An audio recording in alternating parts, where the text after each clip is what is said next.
Alice's Adventures in Wonderland by Lewis Carroll. Chapter 10. The Lobster Quadrille. The Mock Turtle sighed deeply and drew the back of one flapper across his eyes. He looked at Alice and tried to speak, but for a minute or two sobs choked his voice. "Same as if he had had a bone in his throat," said the Gryphon, and set to work shaking him and punching him in the back. At last the Mock Turtle recovered his voice, and with tears running down his cheeks, he went on again. "You may have not lived much under the sea." "I haven't," said Alice. "And perhaps you were never even introduced to a lobster." Alice began to say, "I once tasted," but checked herself hastily and said, "No, never." "So you can have no idea what a delightful thing a lobster quadrille is." "No, indeed," said Alice. "What sort of a dance is it?" "Why," said the Gryphon, "you first form into a line along the seashore." "Two lines!" cried the Mock Turtle. "Seals, turtles, salmon, and so on. And then when you've cleared all the jellyfish out of the way—" "That generally takes some time," interrupted the Gryphon. "You advance twice, each with a lobster as a partner," cried the Gryphon. "Of course," the Mock Turtle said. "Advance twice, set to partners." "Change lobsters and retire in the same order," continued the Gryphon. "Then you know," the Mock Turtle went on, "you throw the lobsters!" shouted the Gryphon, with a bound into the air, "as far out to the sea as you can." "Swim after them!" screamed the Gryphon. "Turn a somersault in the sea!" cried the Mock Turtle, capering wildly about. "Change lobsters again!" yelled the Gryphon at the top of its voice. "Back to land again, and that's all the first figure," said the Mock Turtle, suddenly dropping his voice. And the two creatures, who had been jumping about like mad things all this time, sat down again very sadly and quietly and looked at Alice.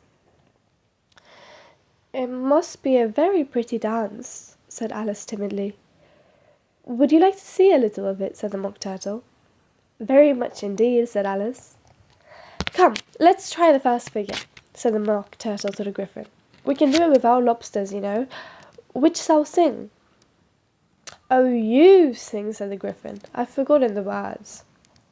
So they began solemnly dancing round and round Alice, every now and then treading on her toes, when they passed too close, and waving their forepaws to mark the time, while the Mock Turtle sang this very slowly and sadly.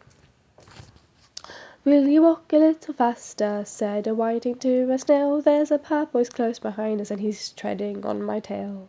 See how eagerly the lobsters and the turtles all advance. They are waiting on the shingle. Will you come and join the dance?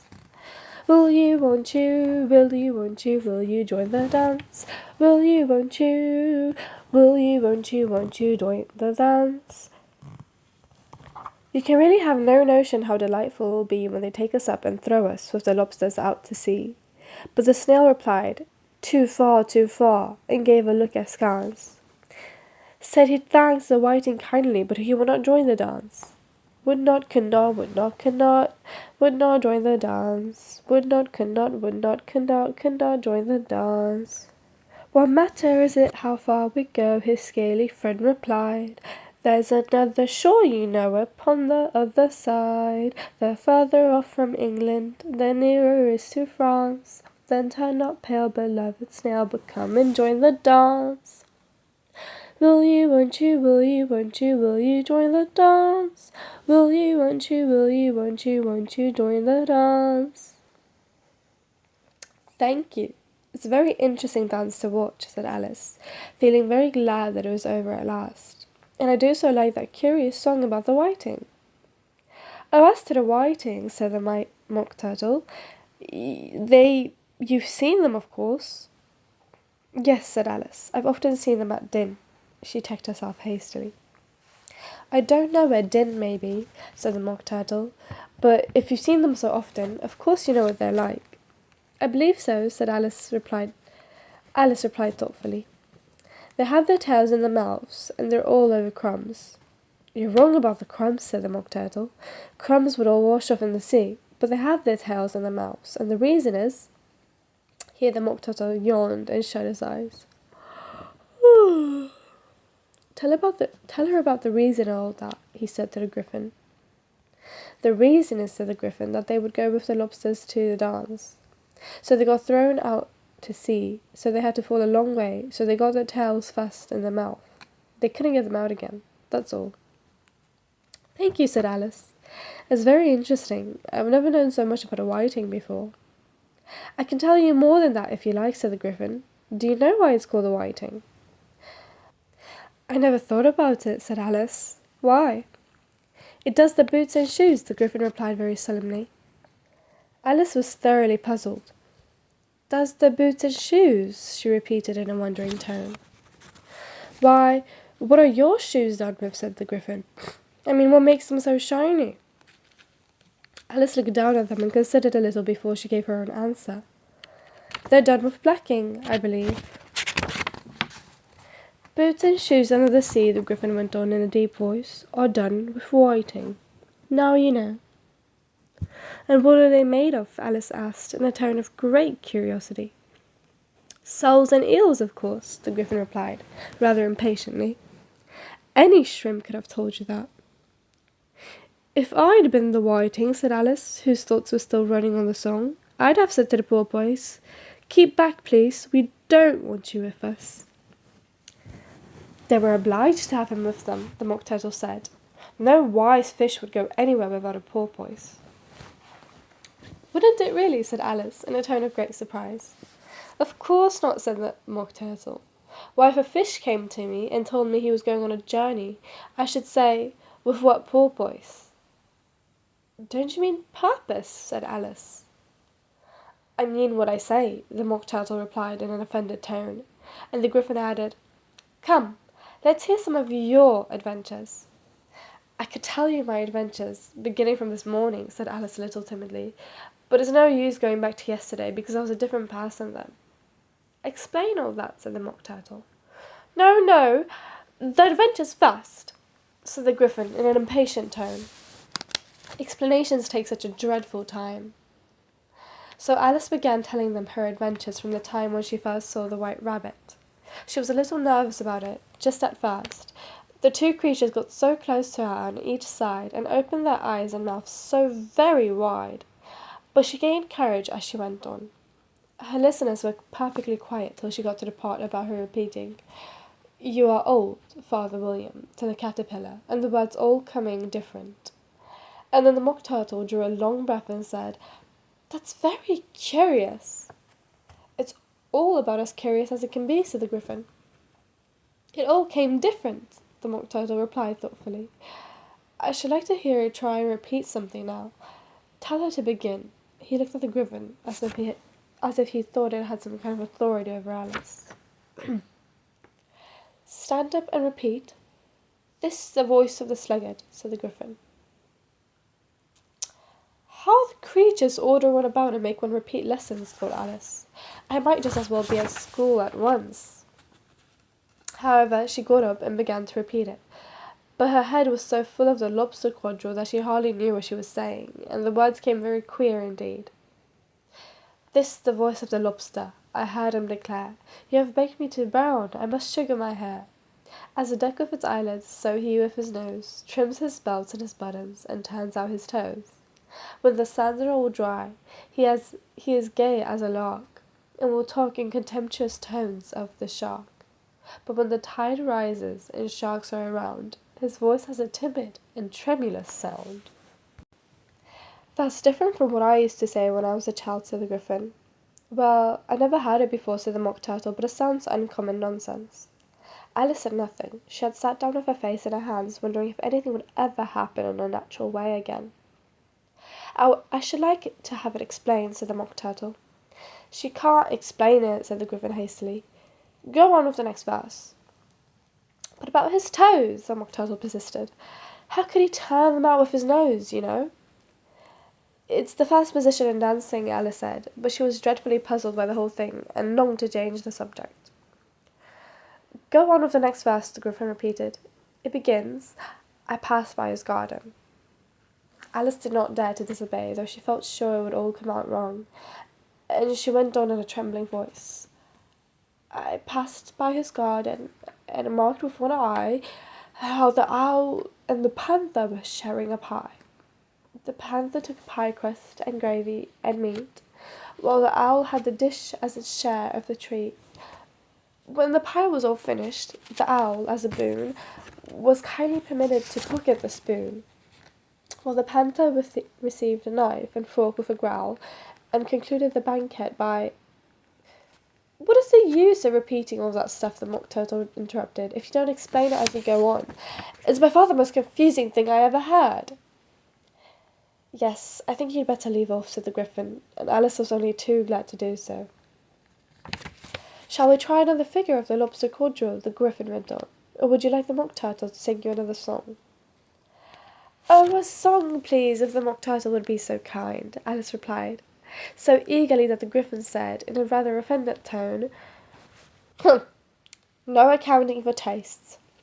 Sing her turtle soup, will you, old fellow?"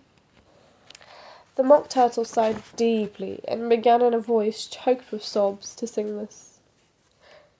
"Beautiful soup, so rich and green, waiting in a hot tureen. Who for such dainties would not stoop?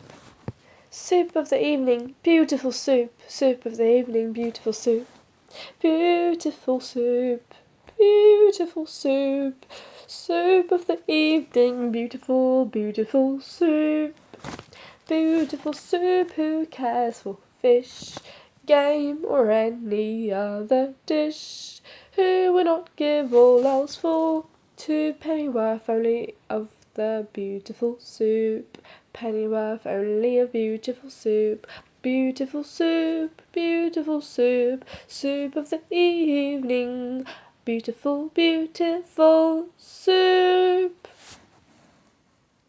"Chorus again!" cried the Gryphon, and the Mock Turtle had just begun to repeat it when a cry of the trial's beginning was heard in the distance. "Come on!" cried the Gryphon, and taking Alice by the hand, it hurried off, without waiting for the end of the song. "What trial is it?" Alice panted as she ran, but the Gryphon only answered, "Come on!" and ran the faster, while more and more faintly came, carried on the breeze that followed them, the melancholy words, "Soup of the evening, beautiful, beautiful soup."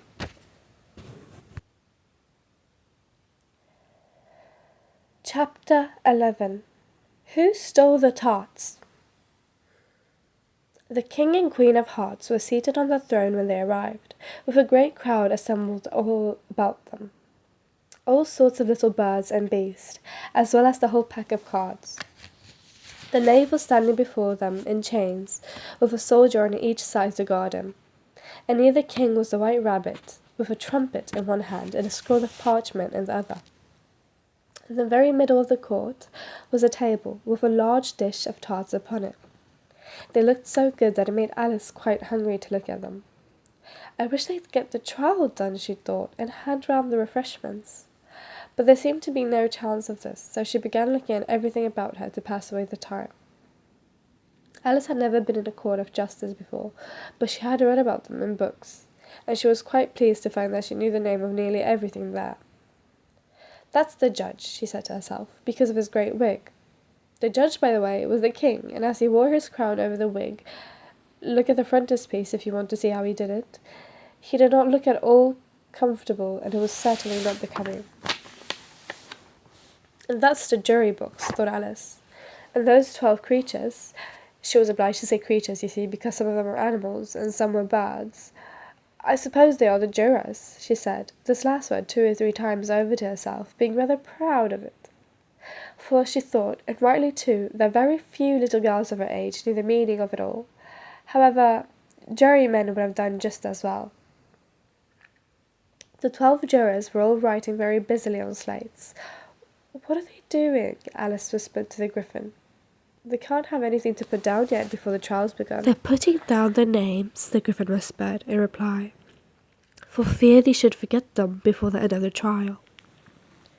"Stupid things," Alice began in a loud, indignant voice, but she stopped herself hastily, for the white rabbit cried out, "Silence in the court!" The king put on his spectacles and looked anxiously round to make out who was talking. Alice could see, as well as if she were looking over their shoulders, that all the jurors were writing down stupid things on their slates, and she could even make out that one of them didn't know how to spell stupid, and that he had to ask his neighbour to tell him.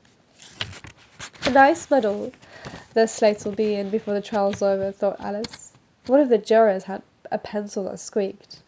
This, of course, Alice could not stand, and she went round the court and got behind him, and very soon found an opportunity of taking it away. She did it so quickly that the poor juror, it was Bill, the lizard, could not make out at all what had become of it. So after hunting all about for it, he was obliged to write with one finger for the rest of the day, and this was of very little use, as it left no mark on the slate. "Harold, read the accusation," said the king. On this the White Rabbit blew 3 blasts on the trumpet, and then unrolled the parchment scroll, and read as follows. "The Queen of Hearts, she made some tarts, all on a summer day. The Knave of Hearts, he stole these tarts, and took them quite away." "Consider your verdict," the king said to the jury. Not yet, the rabbit hastily interrupted. "There's a great deal to come before that." "Call the first witness," said the king, and the White Rabbit blew 3 blasts on the trumpet, and called out first witness. The first witness was the Hatter. He came in with a teacup in one hand and a piece of bread and butter in the other. "I beg pardon, your majesty," he began, "for bringing these in, but I hadn't quite finished my tea when I was sent for." "You ought to have finished," said the king. "When did you begin?" The Hatter looked at the March Hare, who had followed him into the court, arm in arm with the Dormouse. 14th of March, I think it was," he said. 15th, said the March Hare. 16th, said the Dormouse. "Write that down," the king said to the jury, and the jury eagerly wrote down all 3 dates on the slates, and then added them up and reduced the answer to shillings and pence. "Take off your hat," the king said to the Hatter. "It isn't mine," said the Hatter. "Stolen!" the king exclaimed, turning to the jury, who instantly made a memorandum of the fact. "I keep them to sell," the Hatter added as an explanation. "I've none of my own. I'm a hatter." Here the queen put on her spectacles and began staring hard at the Hatter, who turned pale and fidgeted. "Give your evidence," said the king, "and don't be nervous, or I'll have you executed on the spot." This did not seem to encourage the witness at all. He kept shifting from one foot to the other, looking uneasily at the queen, and in confusion he bit a large piece out of his teacup instead of the bread and butter. Just at this moment, Alice felt a very curious sensation, which puzzled her a good deal until she made out what it was. She was beginning to grow larger again, and she thought at first she would get up and leave the court, but on second thoughts she decided to remain where she was as long as there was room for her. "I wish you wouldn't squeeze so," said the Dormouse, who was sitting next to her. "I can hardly breathe." "I can't help it," said Alice very meekly. "I'm growing." "You've no right to grow here," said the Dormouse. "Don't talk nonsense," said Alice more boldly. "You know you're growing too." "Yes, but I grow at a reasonable pace," said the Dormouse. "Not in that ridiculous fashion." And he got up very sulkily and crossed over to the other side of the court. All this time the queen had never left off staring at the Hatter, and just as the Dormouse crossed the court, she said to one of the officers of the court, "Bring me the list of singers in the last concert." On which the wretched Hatter trembled so that he took off both his shoes. "Give your evidence," the king repeated angrily, "or I'll have you executed whether you're nervous or not." "I'm a poor man, your majesty," the Hatter began in a trembling voice, "and I hadn't begun my tea, not above a week or so, and what with the bread and butter getting so thin, and the twinkling of the tea." "The twinkling of what?" said the king. "It began with the tea," the Hatter replied. "Of course twinkling begins with a T," said the king sharply. "Do you take me for a dunce? Go on." I'm a poor man, the Hatter went on, and most things twinkled after that. Only the March Hare said, I didn't! The March Hare interrupted in a great hurry. You did, said the Hatter. I deny it, said the March Hare. He denies it, said the King. Leave out that part. Well, at any rate, the Dormouse said, the Hatter went on, looking anxiously round to see if he would deny it too. But the Dormouse denied nothing, being fast asleep. After that, continued the Hatter, I cut some more bread and butter. But what did the Dormouse say? One of the jury asked. That I can't remember, said the Hatter. You must remember, remarked the King, or I'll have you executed. The miserable Hatter dropped his teacup and bread and butter, and he went down on one knee. I'm a poor man, your Majesty, he began. You're a very poor speaker, said the King. Here one of the guinea pigs cheered, and was immediately suppressed by the officers of the court. As that is rather a hard word, I will just explain to you how it was done. They had a large canvas bag, which tied up at the mouth with strings. Into this they slipped the guinea pig, head first, and then sat upon it. I'm glad I've seen that done, thought Alice. I've so often read it in the newspapers at the end of trials. There was some attempt at applause, which was immediately suppressed by the officers of the court. I never understood what it meant till now. If that's all you know about it, you may stand down, continued the King. I can't go no lower, said the Hatter. I'm on the floor as it is. Then you may sit down, the King replied. Here the guinea pig cheered, and was suppressed. Come, that finishes the guinea pigs, thought Alice. Now we shall get on better. I'd rather finish my tea, said the Hatter, with an anxious look at the Queen, who was reading the list of singers. You may go, said the King, and the Hatter hurriedly left the court, without even waiting to put his shoes on. And just take his head off outside, the Queen added to one of the officers, but the Hatter was out of sight before the officer could get to the door. Call the next witness, said the King. The next witness was the Duchess's cook. She carried the pepper box in her hand, and Alice guessed who it was, even before she got into the court, by the way the people near the door began sneezing all at once. Give your evidence, said the King. Shan't, said the cook. The King looked anxiously at the White Rabbit, who said in a low voice, Your Majesty must cross-examine this witness. Well, if I must, I must, the King said with a melancholy air, and after folding his arms and frowning at the cook till his eyes were nearly out of sight, he said in a deep voice, What are tarts made of? Pepper, mostly, said the cook.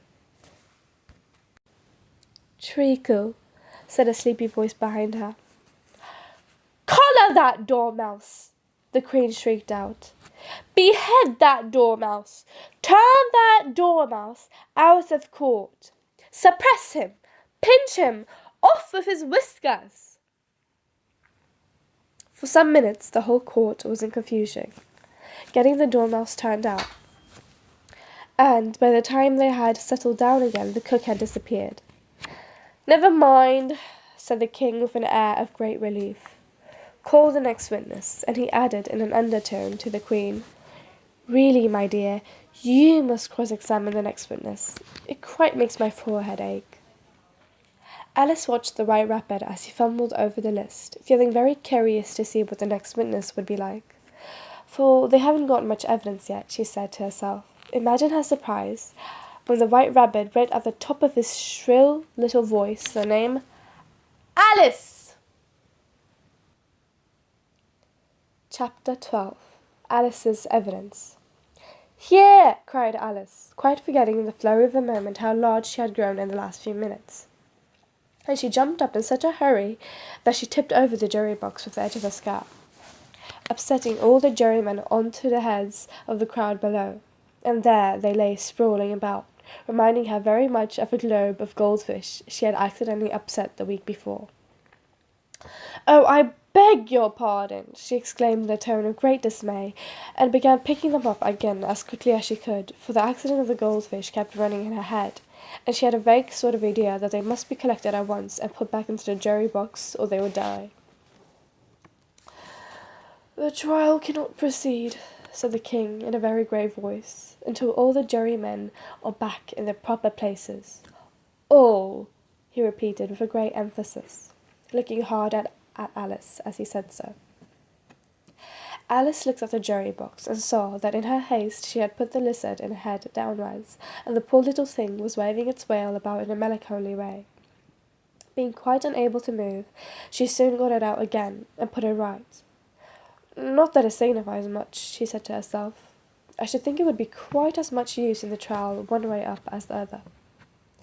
As soon as the jury had a little recovered from the shock of being upset, and the slates and pencils had been found and handed back to them, they set to work very diligently to write out a history of the accident, all except the lizard, who seemed too much overcome to do anything but sit with its mouth open, gazing up into the roof of the court. What do you know about this business? The king said to Alice. Nothing, said Alice. Nothing whatever, persisted the king. Nothing whatever, said Alice. That's very important, the king said, turning to the jury. They were just beginning to write this down on their slates when the White Rabbit interrupted. Unimportant, your majesty, means, of course, he said, in a very respectful tone, but frowning and making faces at him as he spoke. Unimportant, of course, I meant, the king hastily said, and went on to himself in an undertone. Important, unimportant, important, as if he were trying which word sounded best. Some of the jury wrote it down important, and some unimportant.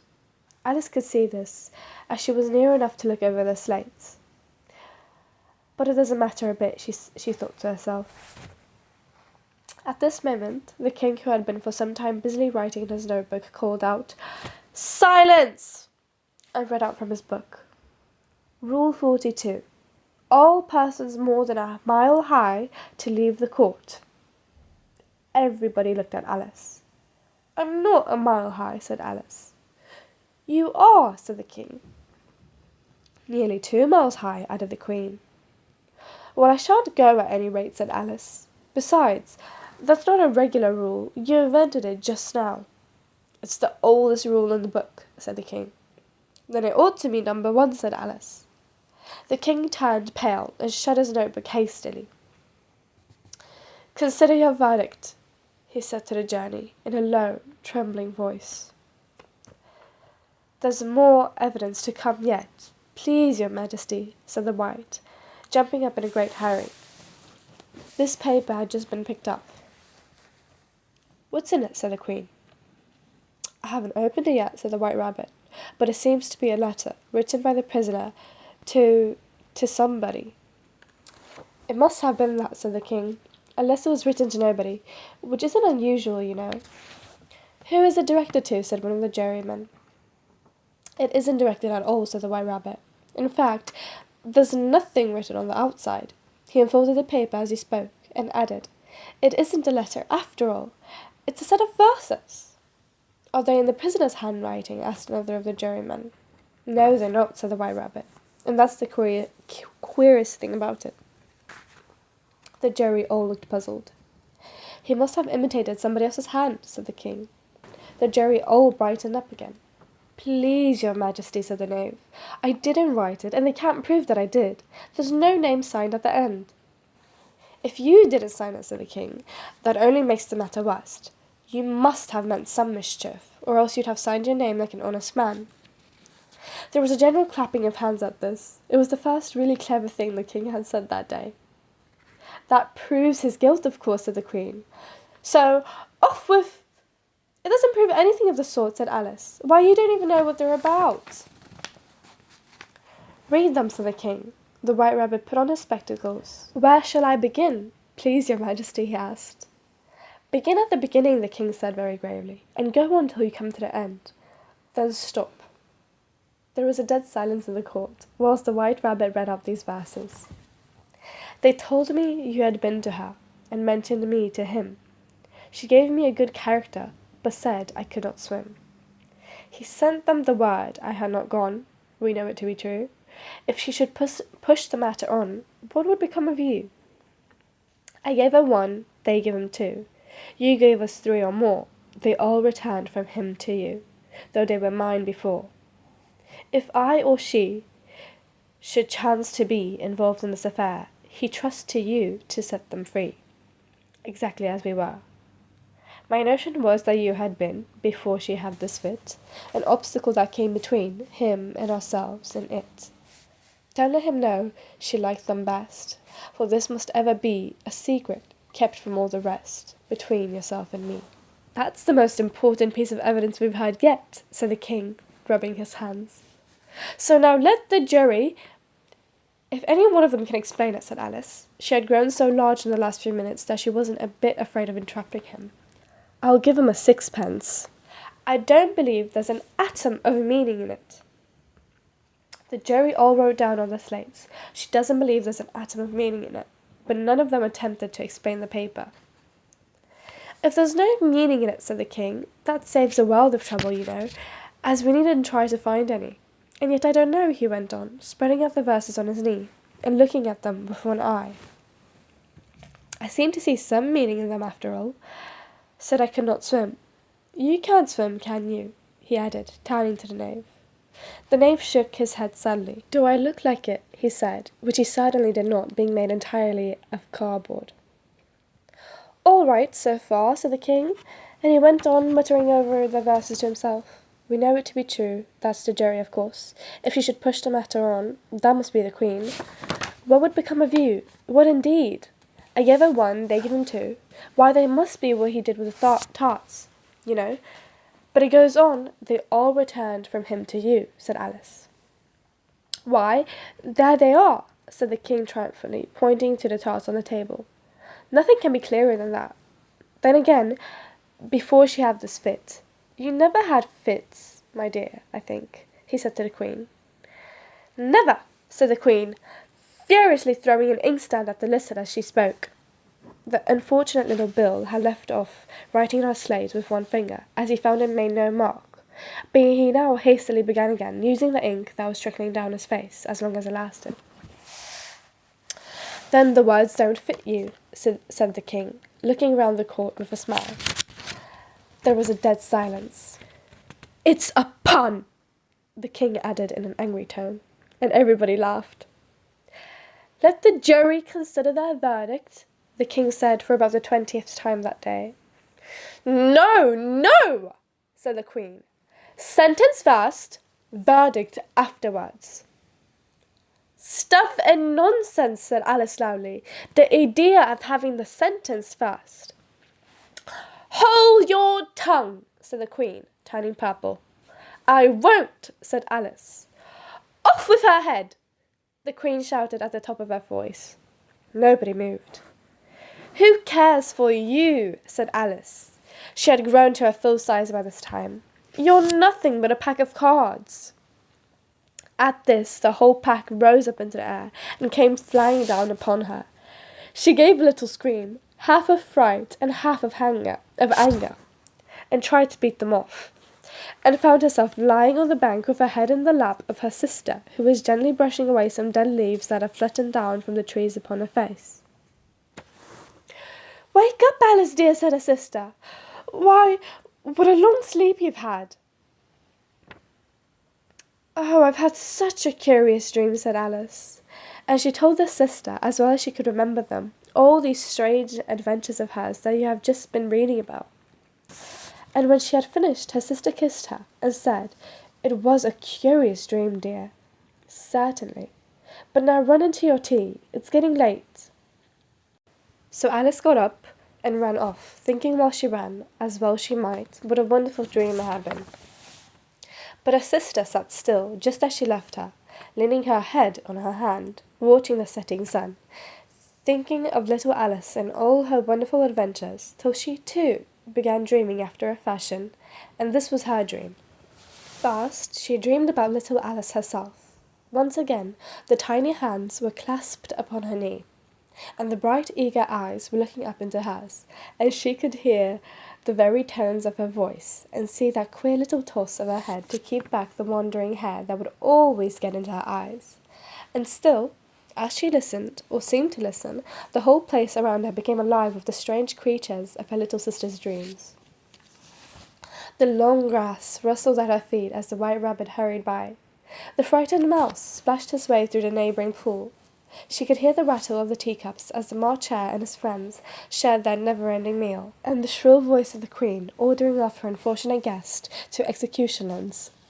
More the pig baby was sneezing on the Duchess's knee, while plates and dishes crashed around it. Once more the shriek of the griffin, the squeaking of the lizard's slate pencil, and the choking of the suppressed guinea pigs filled the air, mixed up with the distant sob of the miserable mock turtle. So she sat on, with closed eyes, and half believed herself in Wonderland, though she knew she had but to open them again, and all would change to dull reality. The grass would be only rustling in the wind, and the pool rippling to the waving of the reeds. The rattling teacups would change to tinkling sheep bells, and the Queen's shrill cries to the voice of the shepherd boy. And the sneeze of the baby, the shriek of the griffin, and all the other queer noises would change, she knew, to the confused clamour of the busy farmyard, while the lowing of the cattle in the distance would take the place of the mock turtle's heavy sobs. Lastly, she pictured to herself how the same little sisters of hers would, in the aftertime, be herself a grown woman, and how she would keep through all her riper years the simple and loving heart of her childhood, and how she would gather about her other little children, and make their eyes bright and eager with many a strange tale, perhaps even with the dream of Wonderland of long ago, and how she would feel with all their simple sorrows, and find a pleasure in all their simple joys, remembering her own child life and the happy summer days. The end.